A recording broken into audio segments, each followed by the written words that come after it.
de agradecer a Johnny por la invitación para participar en la parte de la charla de pruebas de función pulmonar, ¿no?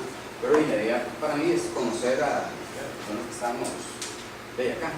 Ya estamos ahí, básicamente lo que me interesa es terapeutas respiratorios. ¿Cuántos estamos? 2 terapeutas. ¿En enfermería? 3 en enfermería. ¿Y médicos? Estudiantes de la respiratoria. Bueno, vamos a arrancar con el tema de pruebas de función pulmonar. Entonces, para hablar de pruebas de función pulmonar es importante determinar algunas condiciones de los gases o del aire para hacer una prueba de función pulmonar. El que nos interesa es básicamente este último, este término de BTPS. Eso quiere decir presión y temperatura corporal con gas saturado. Esa es la forma en que se debe expresar un resultado de una prueba de función pulmonar. Si el resultado no está en esta unidad, ese reporte que ustedes le dan no nos sirve. Y usualmente hay maquinitas que trabajan con nuestros sistemas de acá. Este examen nos determina que la presión es la que tenemos a aire ambiente, pero obviamente la presión atmosférica es diferente, diferente al mar, la que tenemos aquí en este momento, pero también nos interesa que tenga temperatura corporal y nos interesa que sea saturado con vapor de agua. Ese contexto, saturado vapor de agua, quiere decir que el aire entró en el pulmón y lo exhalamos. Entonces estamos midiendo temperatura del cuerpo, un gas que se exhaló y la presión que tenemos. Entonces el resultado sí nos va a funcionar. De hecho, nosotros más adelante lo vemos, tenemos máquinas que tienen incorporado un sensor para determinar cómo está la presión y cómo está la temperatura ambiente. Continuamos. ¿Para qué nos sirve una prueba de función pulmonar? Pues nos sirve para la parte del diagnóstico, evaluación del grado de la disfunción respiratoria. Recuerden que también hay algunas personas que tienen problemas de disnea, aparte de ahí, pero no solo por el contexto pulmonar, puede ser un contexto cardíaco, entonces nos van a mandar una prueba de función pulmonar.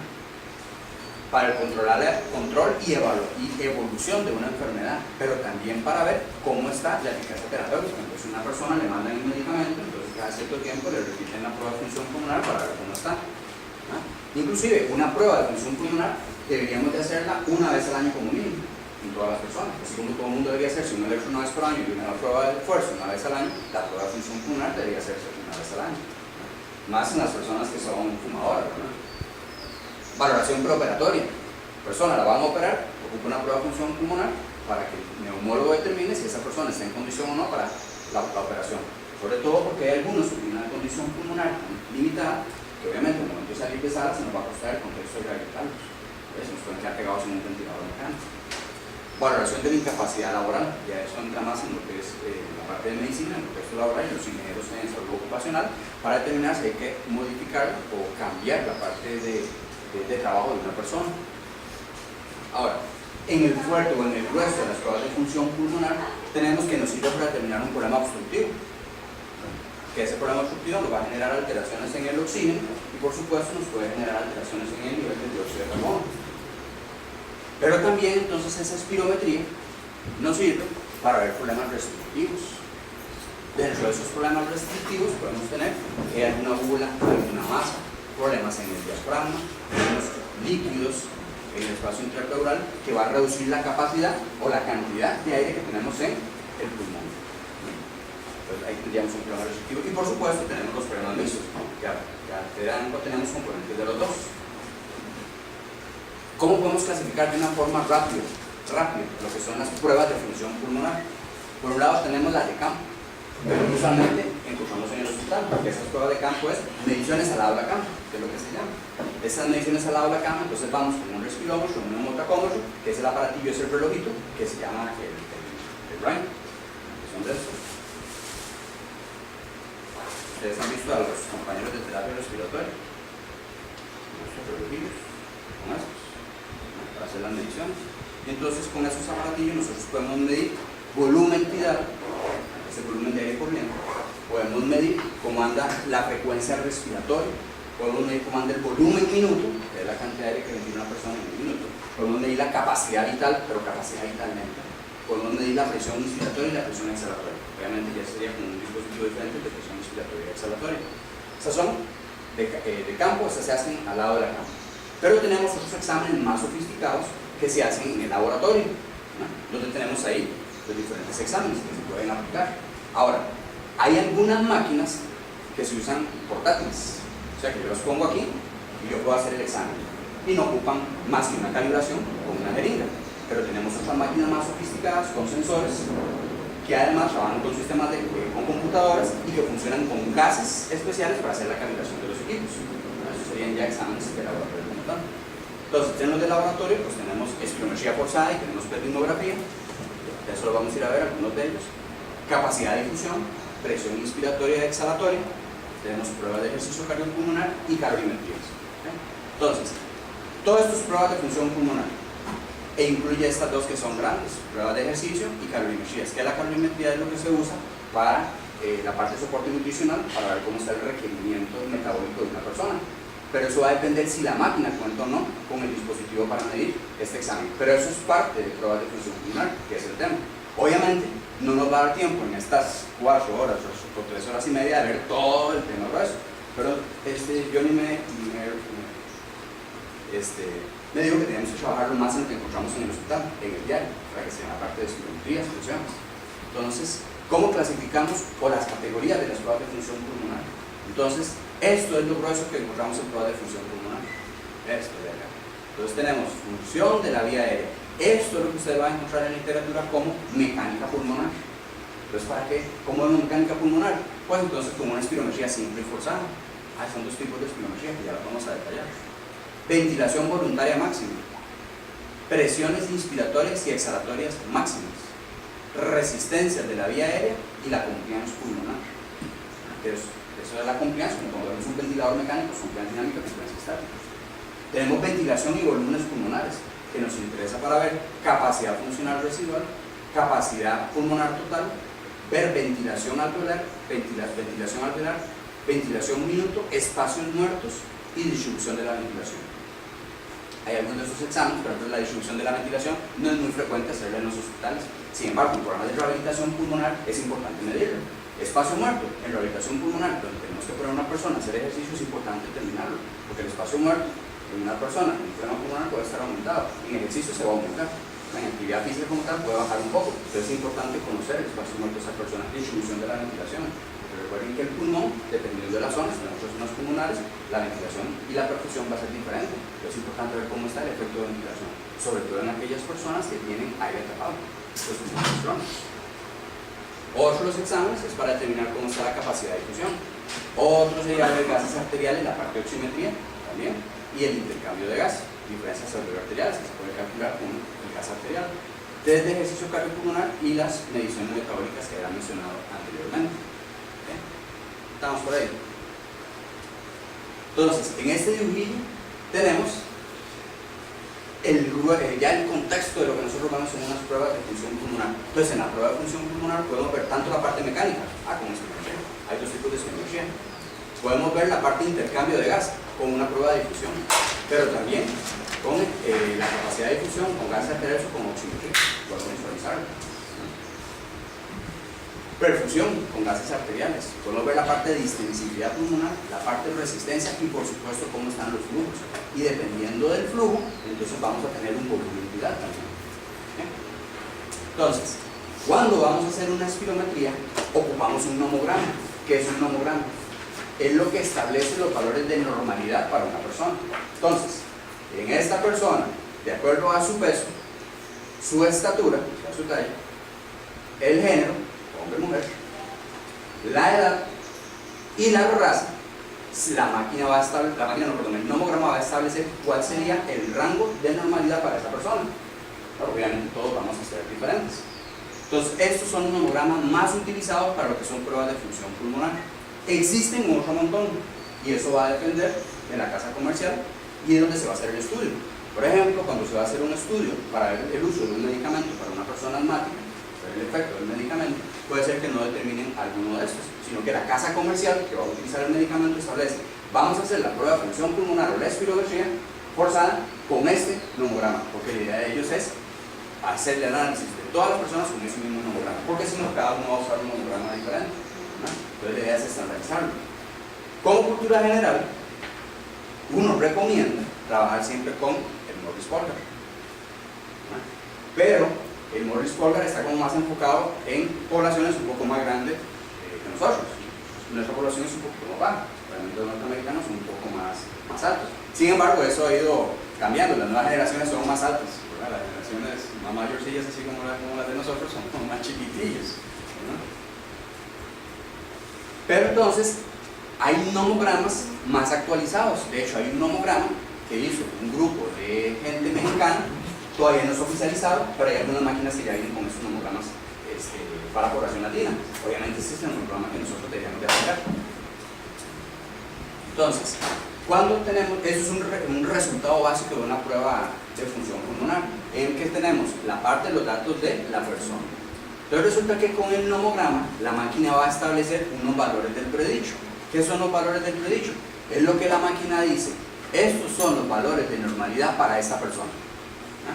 Y entonces podemos tener como una espirometría, estas son sus variables, o los volúmenes pulmonares, estas son sus variables, o la parte de difusión, con sus variables, una parte de descripción de la persona que hace el examen y por supuesto la interpretación del especialista. Entonces tenemos la parte del predicho, esto se lo voy a explicar ahorita, se llama el límite inferior de normalidad. Pero tenemos el dato actual, ese dato actual es la medición que se logró en la persona, pero nosotros en el resultado vemos un solo número. Pero resulta que cuando una persona hace el examen tenemos que hacer 3, 4 y hasta un tope de 5 esfuerzos, y de ese total de 5 esfuerzos la máquina va a tirar un solo dato. Entonces obviamente cuando hacemos el examen tiene que estar muy bien desarrollado el examen para obtener un solo dato final, y ese dato final es el que encontramos en el reporte. Ahí no va a decir, hizo 3 esfuerzos, hay algunas máquinas que sí determinan, hizo 3 esfuerzos, 2 esfuerzos, ¿verdad? Tantos fueron buenos, tantos fueron muy bajitos, etc. Pero el reporte final es uno solo. ¿Pero qué hace la máquina? ¿Como un promedio? La máquina coge el mejor valor de cada una de las variables. Por ejemplo, el mejor de capacidad de tal forzada, el mejor del primer segundo, y tira un solo dato. Entonces depende de la persona que está haciendo el examen, ¿verdad? Poder seleccionar cuál es el examen que está mejor para que el dato sea lo más real posible, ¿verdad? Porque la cuestión es que la máquina hace algún cálculo o un promedio y me está tirando un resultado que a mí no me sirve, porque no es real en el paciente. Digamos, ya es una persona que está haciendo el examen. A nosotros nos interesa el resultado final, que es el que va a dar, por ejemplo, el neumólogo, que es el que hace la interpretación. Pero nosotros, en la parte de terapia respiratoria, no hacemos la interpretación como tal, pero sí reconocemos cosas para que el examen sea adecuado. Pero por eso usted elige, digamos, cuál es el mejor dato. En algunos casos sí, hay ocasiones que la máquina lo puede hacer sola, pero yo no puedo guiarme solo de la máquina. Yo tengo que revisar lo que determinó la máquina para decirle, no, papacito, este no, este lo borro porque yo quiero este que es el mejor. ¿Verdad? Eso ya lo hace uno en el desarrollo de cada una de las maniobras. Entonces, de este valor que dice la máquina, que es el predicho, y esto que fue lo que logró la persona en la medición, la máquina establece el porcentaje del predicho.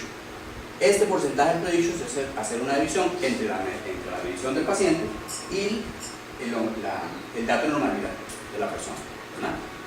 Dependiendo de la variable, cambia, algunos son mayores del 80%, otros son mayores del 70%, otros para arriba del 65%, cada uno va a ser diferente, que lo vamos a ir viendo ahora, ¿verdad? Pero el valor del predicho sale con base en eso.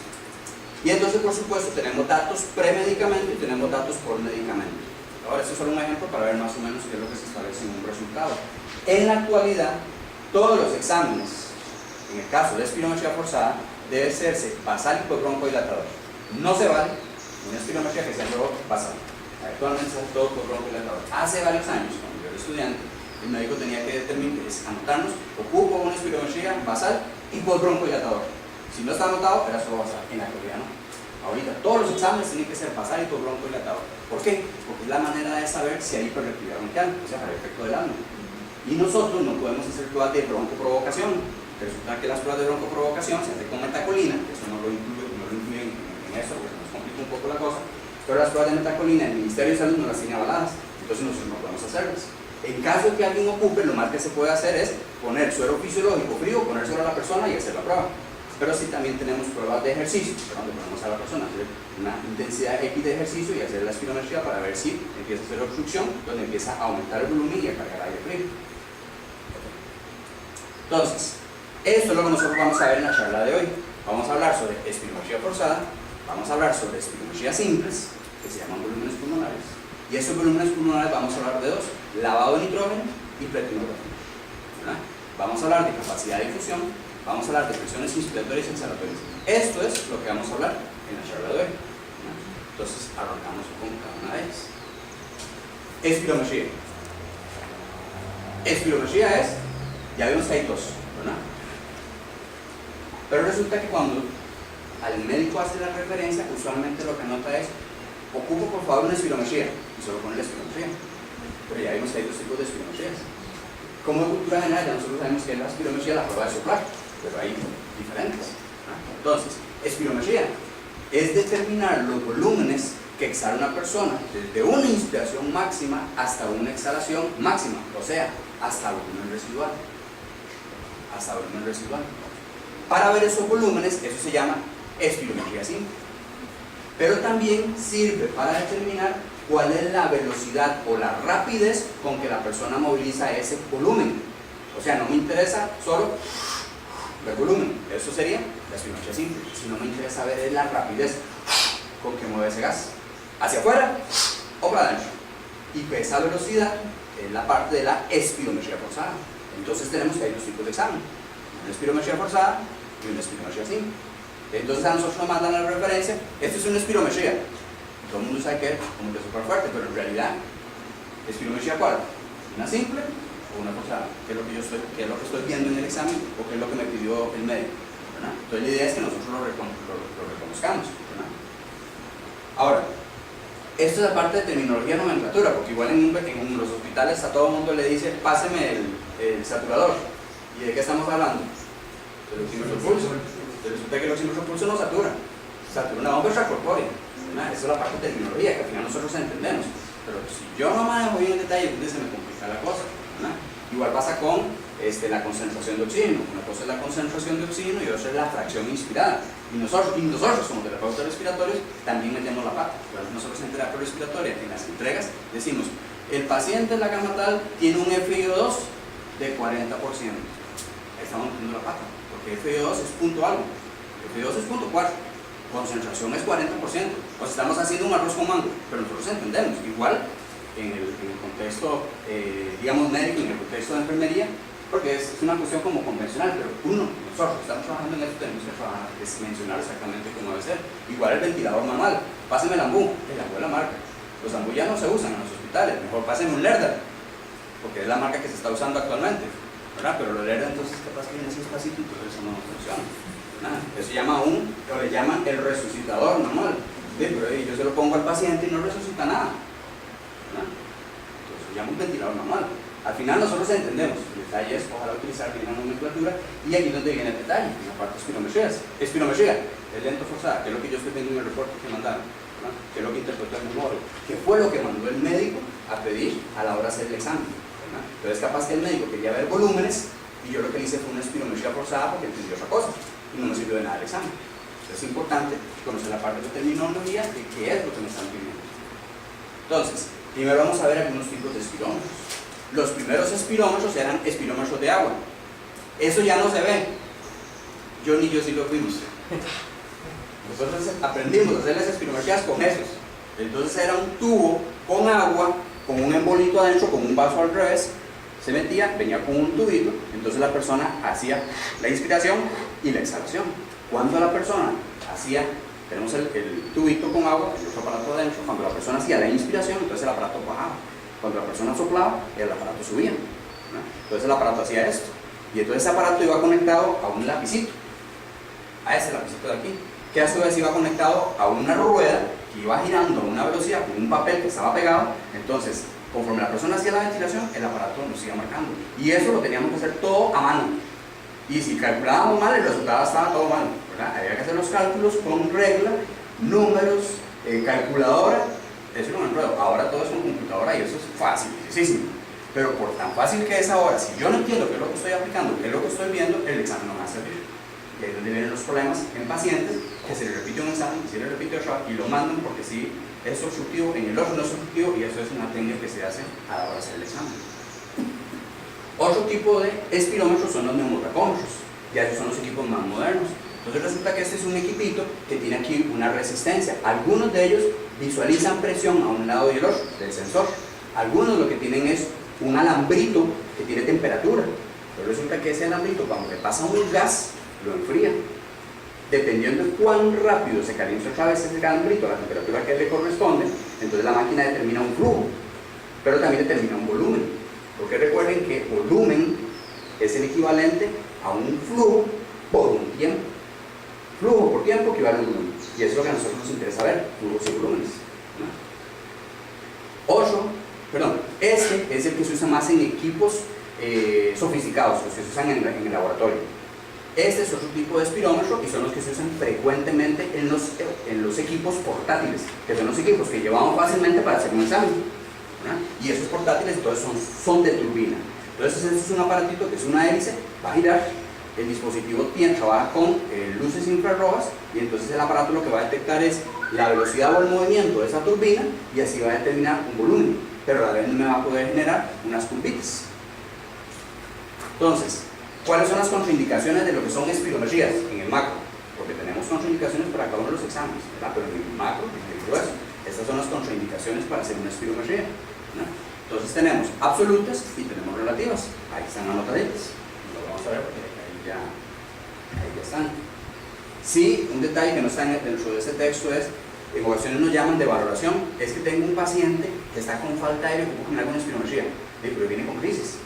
Si yo le hago una espirometría y está con crisis, ¿cómo va a salir el resultado? Alterado. Y además es un paciente o una persona está con falta de aire y le voy a hacer una prueba de soplar. Y yo no sé si ustedes han hecho una prueba de soplar. Pues pucha, eso es cansado. Y son respiraciones tan profundas y botar todo el aire que uno sabe que queda mareado. Y una persona con falta de aire lo voy a poner a hacer eso. Entonces eso hay que poner ahí con un poco de sentido común también.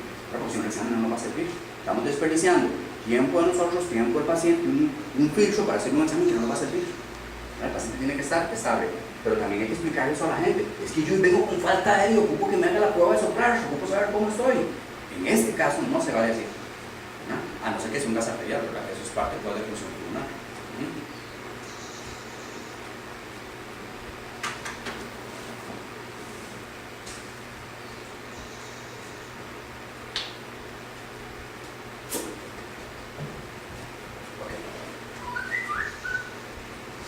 Instrucciones previas. Instrucciones antes de hacer la espirometría. Entonces, tenemos que pedirle a la persona que no se aplique las bombitas, las inhalaciones o los MDI o los inhaladores de polvo seco que haya mandado el médico. El detalle es, si es un beta-agonista de corta duración, 6 horas antes que no se aplique las bombitas. Y eso hay que estandarizarlo, ¿verdad? Porque hay ocasiones que le decimos al paciente 4 horas antes. La teoría dice 6 horas. Si es uno de larga duración, 12 horas antes. Y eso tenemos que preguntárselo a la persona cuando llegó a hacerse el examen. ¿Se aplicó las bombitas? Porque si se aplicó la bombita, el examen no me va a servir, porque ya viene medicado. Ocupamos que no tenga medicamento para hacer el examen, sobre todo si es una persona, vamos a ver si es asmática o no, o si revierte o no un medicamento, porque ese es el determinante de una obstrucción crónica o un asma. El asma revierte. Obstrucción crónica después del medicamento no revierte. Eso es obstrucción crónica.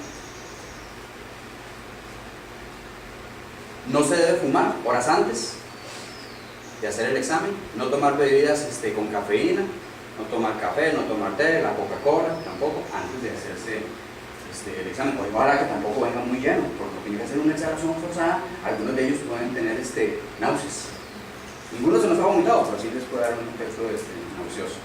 Y hay algunos que con solo el hecho de colocarse el dispositivo, el filtro, para que usamos un filtro antibacterial y antiviral, con solo ponérselo en la boca, y a ellos les da un efecto nauseoso. Pero hay que explicarles que ese equipo lo usan solo ellos y eso se bota. Espirometría forzada. Entonces, la espirometría forzada, tenemos aquí un dispositivo en el que la persona le tapamos la nariz, se pone el equipo en la boca y la persona va a soplar. Resulta que en estos equipos, ahí tenemos los de laboratorio, que son más sofisticados, pero también tenemos unos portátiles, que aquí tengo que hacer mención en un detalle. Resulta que en los portátiles hay ocasiones que nosotros somos dados a poner un equipo en el que le pongo el dispositivo a la persona y yo le explico. Usted va a respirar bien profundo, se pone el equipo en la boca, le tapa la nariz y sopla fuerte. Resulta que hay personas que cuando jalan y se ponen el equipo, botaron un poquito y después soplan. Entonces ya yo perdí gas, entonces no me sirve mucho. Yo prefiero un equipo en el cual yo pueda hacer inspiraciones y exhalaciones dentro del equipo, hacer la inspiración máxima dentro del equipo y botar fuerte dentro del equipo.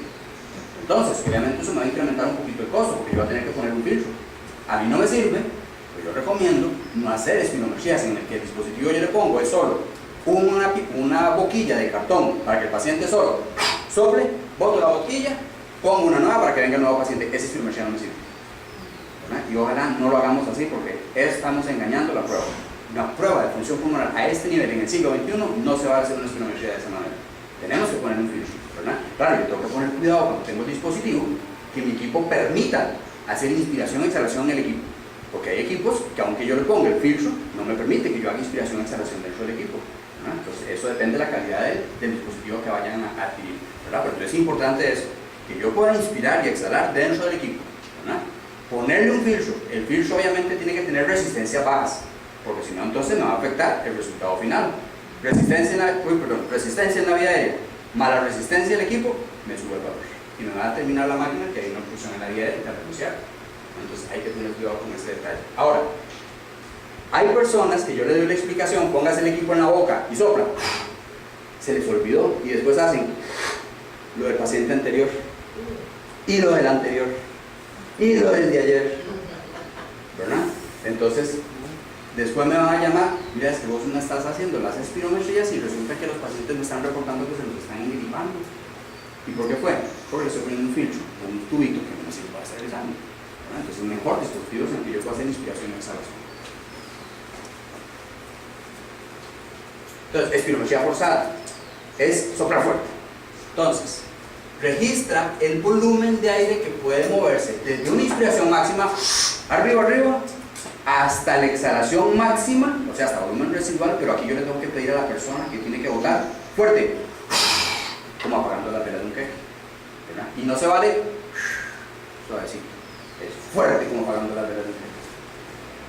Sirve para distinguir, por la parte de confirmar el diagnóstico de EPOC. EPOC, enfermedad pulmonar obstructiva crónica, le hacen espirometría forzada, le aplican medicamento, y ya dijimos que todas las espirometrías deben ser obligatorias con un médico, por broncodilatador, y después del medicamento no revirtió, eso es obstrucción crónica. Espirometría, pongo medicamento, revierte, probablemente sea algo. Para valorar la intensidad de la enfermedad, entonces ya habíamos mencionado, los pacientes deberían hacerse una espirometría por año. En el caso del Blanco Cervantes, donde trabajo yo, adulto mayor, todos los pacientes se les hace una espirometría anual. Todos, absolutamente todos. Y de hecho, un paciente ingresa, nuevo ingreso, para la redundancia, paciente pasa a terapia respiratoria, hace su espirometría. Para que cuando lo vea el geriatra, el neumólogo o cualquier especialista, vaya con su examen de función pulmonar. Orientar en el pronóstico del tratamiento, evolución de la enfermedad, y a esto se le llaman volúmenes pulmonares dinámicos.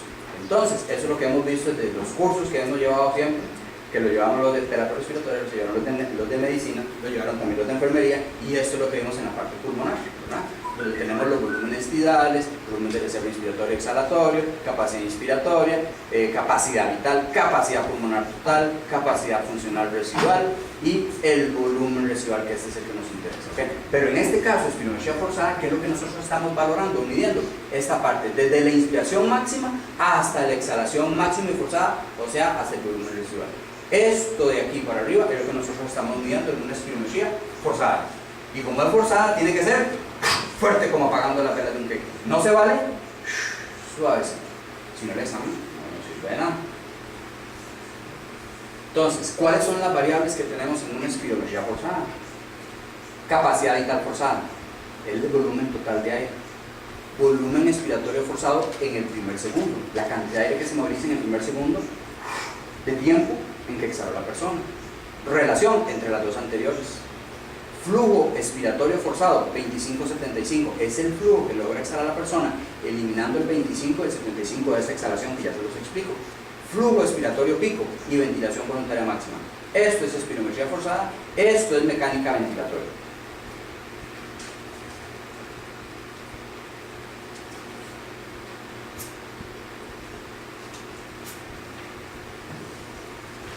Vamos, seguimos.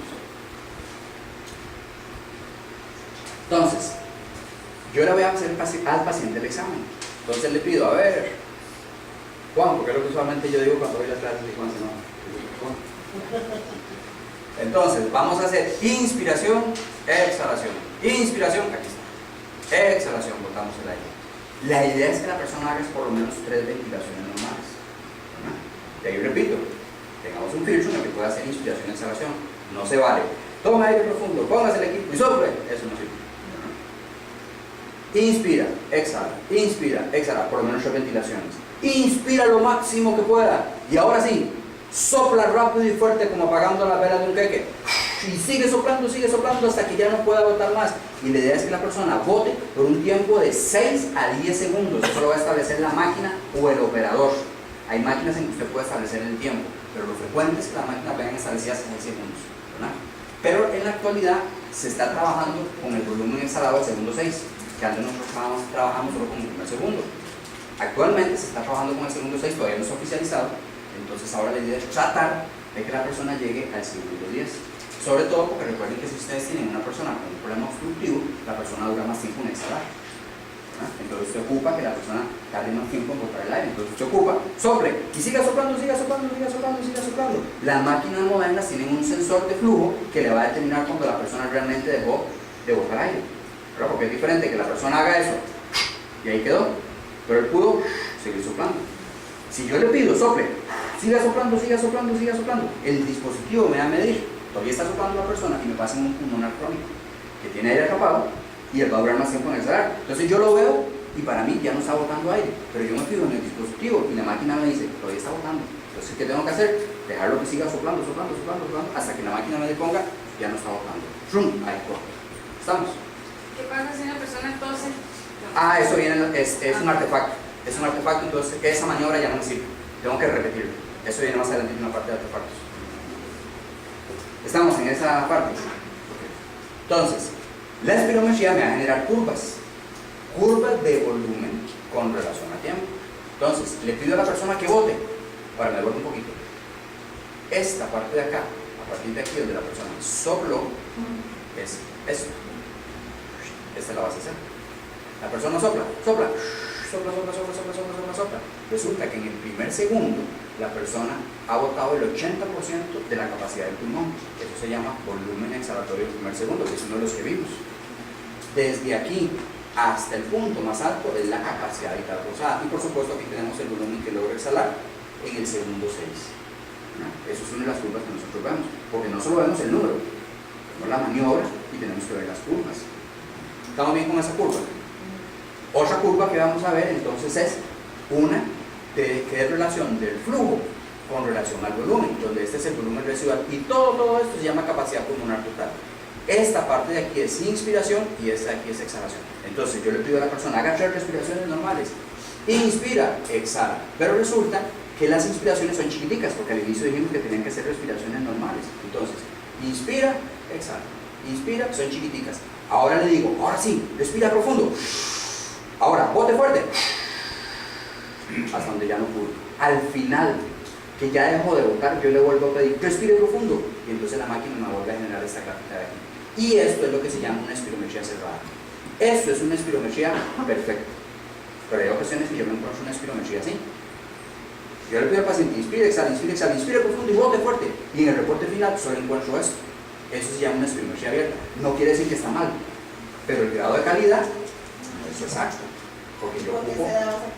Porque el paciente sopló y estaba tan cansado que él se quitó el equipo.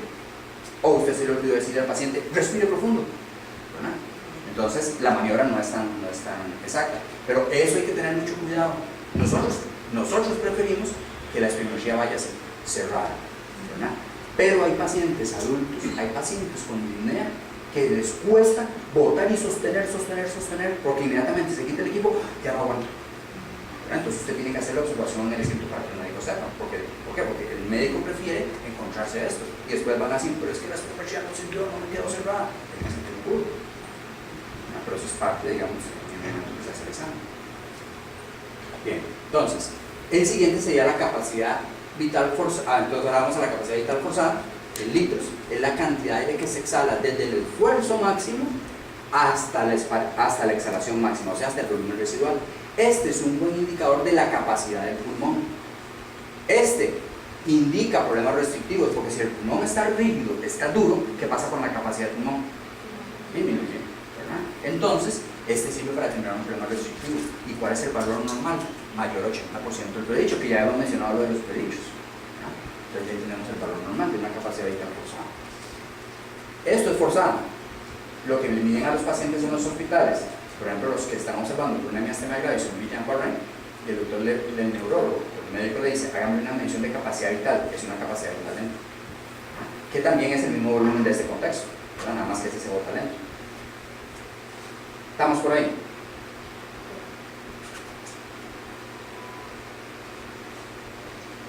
Ahora, recordemos que la idea aquí es entender una espirometría cuando yo la vea, ¿verdad? No es, digamos, hacer nosotros la maniobra, ¿verdad? Porque eso implica más tiempo y se nos enreda, tenemos que tener los dispositivos. Aquí es entender el reporte en un... ¿Y qué llega? La anterior, la de las externas. La que llega, la que sí, la que uno está al inicio, donde va, el de decir espirometría con las variables. Esa es la que llega, Esa es la que llega. no el gráfico. Sí, van con los gráficos. Van con los gráficos también. Siguiente. Entonces ahí tenemos, viéndolo en gráfico, una capacidad vital forzada.